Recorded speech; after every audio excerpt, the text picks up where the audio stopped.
Hello again everybody on YouTube. Lupus Creepus here for a bit of a familiar ritual. One-man hide and seek. That is right, I am doing it again. This time, however, nobody else is here. It is really going to be one-man hide and seek. You guys asked for it, and well, now you got it. And I really have to say, as kind of a side note, the mood has been set for me. Earlier today, it was storming, rain, thunder, the works. Now, it's really lightened up here, but I wouldn't expect if around 3 o'clock in the morning we do end up having a dark and stormy night. So, that's a great sign for this upcoming ritual. Now, if you watched the previous video, I did a preparation section. This time I'm not going to do it here. I already have the prep set and ready to go, but I will give you a little bit of a rundown. First, you want to give your doll a name. We'll just stick with vinyl on this one because it fits and I hope the spirit doesn't mind. At 3 o'clock in the morning, you want to go up to the bathroom, make sure that you've drawn a bath so that there's water in the bathtub, stick the doll in the bathtub. Now, you say to the doll very firmly, it says, 3 times, your name is the first it. That would be the player's name. So in my case, David. I look at the doll and go, David is the first it.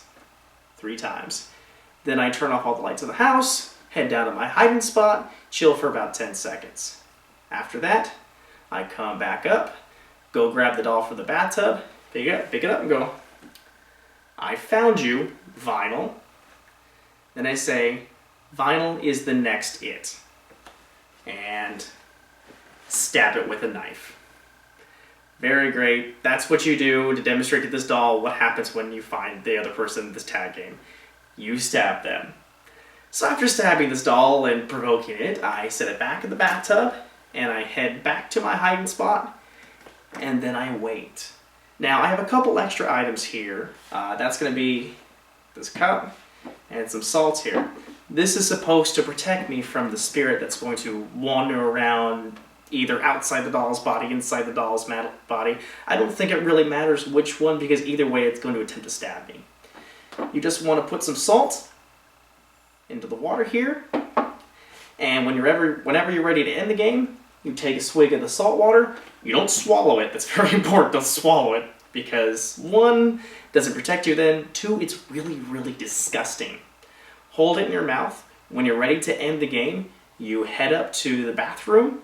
You spit the salt water in your mouth onto the doll, pour it on the doll, and go, I win 3 times. Afterward, of course, you want to dispose of the doll, probably by cleansing it with fire. Now, I've read a couple stories in preparation on this, and you might have seen my previous video where I had a couple weird things happen, but nothing too crazy. I'm really looking forward to see what happens when I do this completely alone, and I guess supposedly correctly, because I missed a couple steps last time. Another interesting thing, too, is instead of having the TV on a blue screen like we had it on last time, we're going to have it on a static white noise channel. That's supposed to help let you know if the doll, the ghost is nearby. I guess it'll give you a little bit of a warning before you get stabbed in the face by Vinyl Scratch the Pony. Well, I have a little bit of time to kill until 3 o'clock. I'm going to get some more prep going on. I have a couple night vision cameras this time that I'm going to set up. I also got a Sony action cam that I'm going to be wearing so you guys will get a first-person view. So if I get stabbed in the face, you're going to get a real close shot of the knife going into my eye. Alright, I'm going to go ahead and get started, get cleaned up, and hopefully I don't get murdered by a pony today. I guess it'd be a little bit more appropriate if it was Pinkie Pie, the whole pink and cupcakes thing, but vinyl will have to work. Alright, well I'm going to go do that. Check back in shortly. Alright YouTube, it is about 2:53 right now. Gives me just enough time for an introduction. I get all my camera set.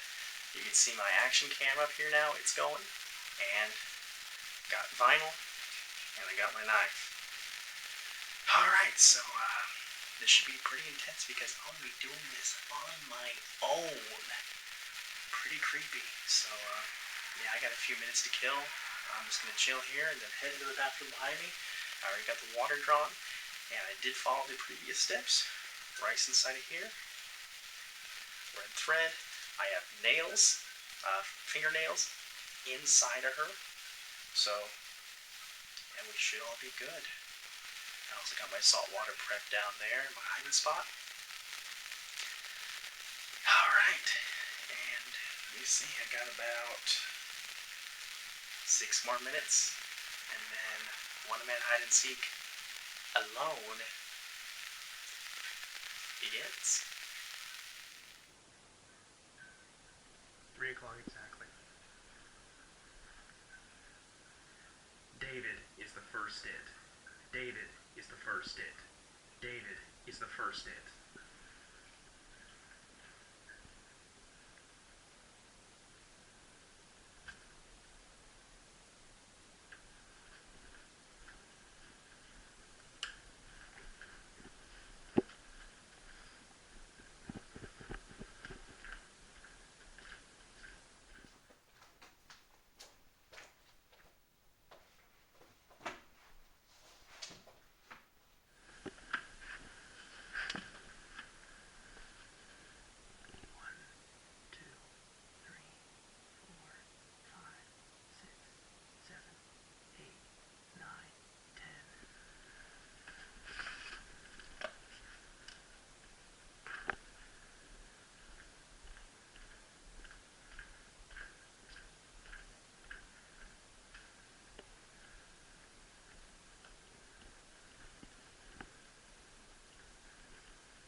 Found you, Vinyl. Vinyl is the next it.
That was intense, especially alone.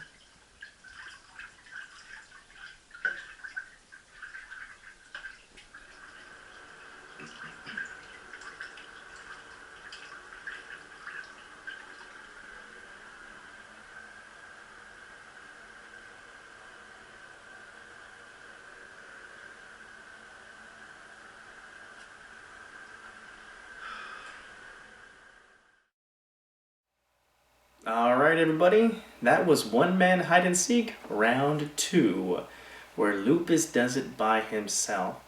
And I gotta say, it was, pretty creepy there for a bit, especially when, you're on your own and a doll might come at you and stab you and kill you. But I gotta say, at the very least, nothing happened, per se. It was at least interesting. A couple different things this time around. One is, right off the bat, I flubbed, and when I went back to my hiding spot, you probably saw me spill my saltwater cup. That's a great way to start this thing off, when the only thing preventing you from getting, stabbed to death by a doll is a cup of salt water, and you knock it over. So I had, a little bit left in there, but I know at one point I'm just like, screw it, I don't hear anything, it seems pretty quiet. I'm gonna just make a run for it, refill it, and hopefully it doesn't see me or anything like that. So far that went well. Also, one thing that was a little different that kind of made it a little bit less creepy was having the static on the TV over the blue screen with the Samsung logo hopping around like last time. The room was a lot more lit up, so I could see a lot more, and that does kind of kill the creepy factor a little bit. But maybe it's because I'm using a big giant plasma TV that Keegan owns. Wish I could own it, but hey. Rather than a little dinky small one that I have tucked into a corner. But so far about the actual experience, did hear a couple weird noises. A few bangs, and one also kind of seemed like scraping up there. And I can almost imagine just this doll trying to climb out with this knife stuck in it. And it just scraping along the side of the tub. Ugh, that's a creepy image. But it could be neighbors or whatever. At one point, and this is kind of what set me off on trying to refill my salt water, was I could have sworn the static on the TV just went faster. It just seemed like the bars were moving quicker, and I thought I saw on the top of the stairs one of those little spirit orb things, a little flick of it. Maybe it was probably just my imagination, the light, tricks of the light and all that stuff. But I'm just screw it. I'm just gonna go freaking get some salt water on here. If it gets me, okay. If it doesn't, then whatever. And then head back to the spot. But so far, after doing this twice, I think I'm really gonna go with that. This is mainly a Japanese urban legend that just kind of developed over time, got really popular. Supposedly it's very popular over there as well, but I'm not really thinking we're going to contact any ghosts or spirits through vinyl scratch or any other type of doll. But, hey, I did have, one flow of a spill on my salt water, so I was sitting in a pool of salt water for a little while. That was so much fun. But if you got any stories or comments or suggestions for more Will It Kill Me's, please post in the comments below. I think it's probably nearing way too early in the morning for me to be up right now, so I'm gonna get some sleep. So this is Lupus Creepus. I'm tired, and I'm out.